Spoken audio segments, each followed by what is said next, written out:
Galing pa kayong from San US? Diego, San Diego, yan. California. First time niyo sa akin. Wow, Mm-mm. thank you. So, Yeah. ayun, dahil yun nga, yung consultation ko sa'yo, bago lang yung highlights mo. So, almost 3 months. So, gagawan ko lang siya ng paraan kasi yung kulay na ginawa sa'yo, hindi complement sa skin tone mo and then dun sa whiter mo. So, mag-create tayo na may pagka-ash. And then yun nga, may part lang magdadry lang dito. So, alagaan mo na lang siya ng mga pang-maintenance. Meron naman tayo dyan. Tapos yung haircut, ayusin ko na lang siya. Yan o.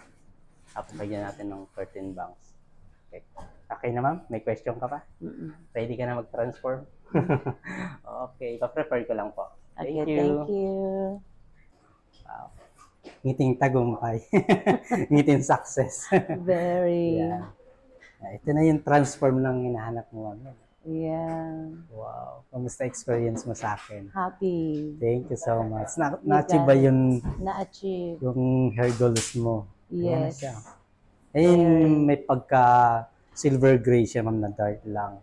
So, yeah. Tapos yung white term, wala na. Saka yung blondie mo.